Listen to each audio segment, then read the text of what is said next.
తెలుగు ప్రజలందరికీ నమస్కారం. మనతోటి జనసేనుడు పవన్ కళ్యాణ్ గారు ఉన్నారు హార్వర్డ్ యూనివర్సిటీలో. ప్రపంచంలోనే ప్రసిద్ధిగాంచిన హార్వర్డ్ యూనివర్సిటీ మిమ్మల్ని ఒక కీ నోట్ స్పీకర్గా పిలిచారు ఇక్కడికి. దానికి మీరు ఎలా ఫీల్ అవుతున్నారు? ఇది చాలా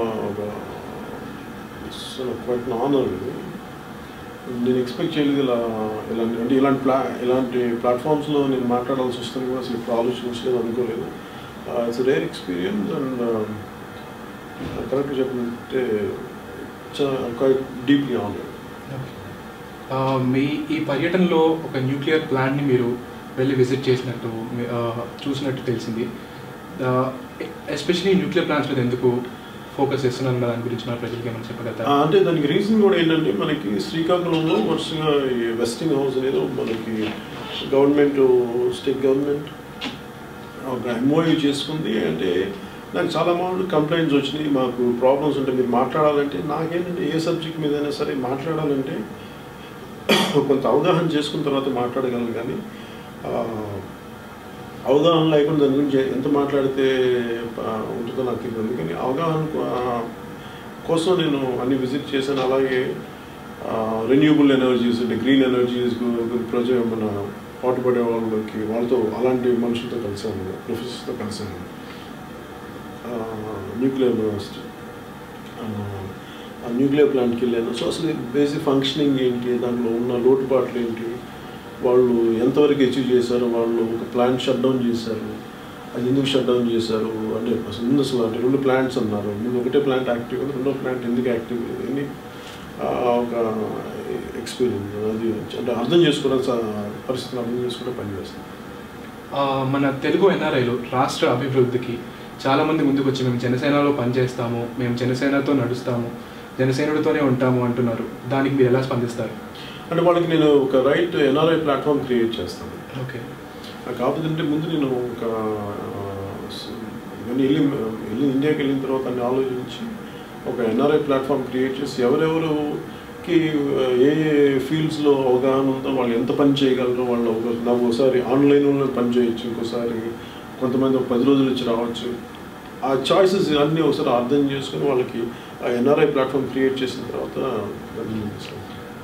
ఇప్పుడు మన భారతదేశంలో ఉన్న కుల మత భేదాల్ని మీరు ఎలా అరికట్టాలనుకుంటున్నారు? వీటిని అరికట్టలేదు.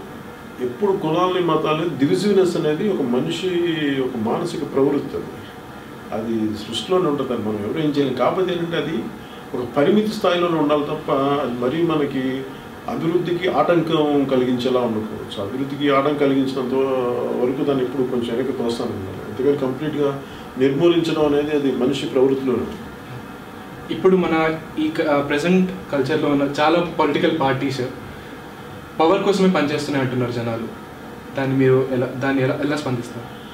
అంటే యాక్చువల్లీ ఎవరైనా సరే ముందు వచ్చినప్పుడు చాలా అంటే అందరం చెప్పలేక అసలు ఏ పార్టీ పెట్టే కానీ చాలా ఉన్నతమైన ఆశయాలతో పెట్టారు ఎవరైతే ఫౌండర్స్ ఎవరైతే ఉంటారో. తర్వాత ఎక్కడో డైల్యూట్ అయిపోద్ది.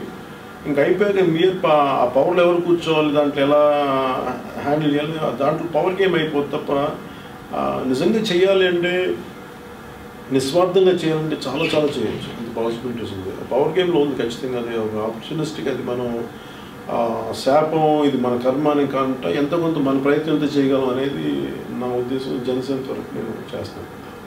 మన దేశంలో యూత్ చాలా ఉన్నారు.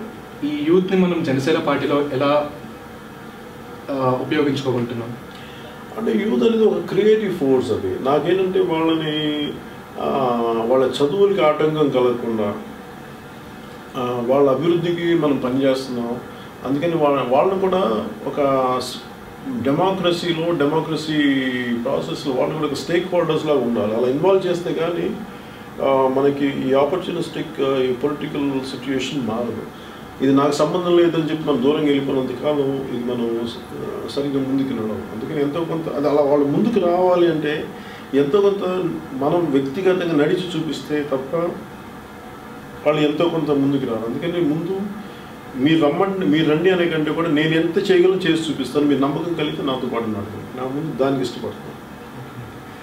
మనకి డిమానిటైజేషన్ జరగడం వల్ల చాలామంది కామన్ పీపుల్ సఫర్ అయ్యారండి. సో దానికి ఏమీ సొల్యూషన్ లేదా? ఎప్పుడూ ఒక ఏదో ఒక పెద్ద వ్యవస్థ ఏదో ఒకటి సొల్యూషన్ క్రియేట్ చేయడానికి ట్రై చేసినా ఒక కామన్ మ్యాన్ సఫర్ అవుతున్నాడు, కానీ ఒక బిజినెస్ మ్యాన్ కానీ ఎవరికి ఏం ప్రాబ్లమ్స్ రావట్లేదు. ఎప్పుడు కామన్ మ్యానే బలవ్వాలా?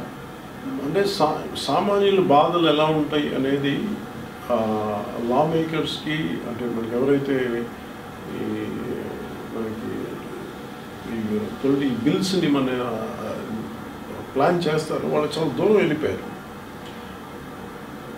హెర్నాండో డిసోటోని మన పెరువియన్ ఎకానమిస్ట్ అని ఏం చెప్తారంటే, మీకు ప్రజల సమస్యలు మీకు అర్థం కావాలి, దాని మీద మీకు బిల్స్ క్రియేట్ చేయాలంటే ఒక డెంటిస్టు ఒక పేషెంట్ దగ్గరికి వెళ్ళి డెంటిస్ట్ అడగాలి నొప్పి ఎక్కడ ఉంది అంటే అప్పుడు ట్రీట్ చేయగలరు, కానీ అతను ఏదో ఊహించుకొని అక్కడ వీడికి పలానా చోట పెయిన్ ఉందని చెప్పి ఇలా చేయకూడదని చెప్పి ఆయన హెర్నాండో డిసోటో అంటాడు. అలాగే మనం ఒక బిల్కి సపోజ్ ఫర్ ఎగ్జాంపుల్ డిమానిటైజేషన్ చేస్తున్నాం అనుకున్నప్పుడు దాని మీద ఒక థరో ఎక్సర్సైజ్ చేయకుండా ఉడకకుండా గబుక్కుని ఆలోచించేసి ఇంకోటి ఏదో జరిగిపోతాం చేయటం వల్ల వచ్చే అనర్థాలు ఎక్కువ ఉంటాయి. ఈ అనర్థాలకి ఎవరు ఫస్ట్ భయపడతారంటే ఎవరైతే ఈ పిరమిడ్లో ఈ మన కంట్రీ పిరమిడ్ ఎవరైతే లోయర్ స్ట్రాటా ఉంటారో వాళ్ళు ఎఫెక్ట్ అవుతారు. కాకపోతే వాళ్ళ అరుపు ఎవరికి వినిపించదు, వాళ్ళ బాధలు ఎవరికి వినిపించవు. అందరూ ఏంటంటే నాకు బాగానే ఉంది కదా చెప్పి లేదు సార్. నాకు జనసేన విధానం ఏంటంటే అలాంటి వాళ్ళ బాధల్ని లైమ్ లైట్లోకి తీసుకొచ్చి చెప్తే తప్ప వీళ్ళకి అర్థం కాదు అనేది జనసేన. ఇప్పటికి ఈ మార్చ్ 14కి జనసేన స్థాపించి 3 ఏళ్ళు కంప్లీట్ అవుతుందండి. ఈ 3 ఏళ్ల గ్యాప్లో మనం జనసేన తరపున చాలా మందికి చాలా ప్రాబ్లమ్స్ని ప్రభుత్వానికి ఎత్తి చూపాము. ఈ ప్రాబ్లమ్స్ ఎంతవరకు సాల్వ్ అయినాయని మీరు అనుకుంటున్నారు? ఇవి సాల్వ్ అవుతాయని కంటే కూడా అట్లీస్ట్ అడ్రస్ చేయగలుగుతున్నాం. ఎంతో కొంత యంత్రాంగం ప్రభుత్వాలు కొంత స్పందిస్తున్నాయి. అది మనం అందుకు సంతోషించాలి, కానీ సంపూర్ణంగా అనేది మనకి టైం చేస్తుంది. ఈ ఉద్దేశం కిడ్నీ ప్రాబ్లంకి మన ఎన్ఆర్ఐస్ ఎలా సహాయపడగలుగుతారా? అంటే ఎవరి ప్రయత్నం వాళ్ళు చేస్తున్నారు.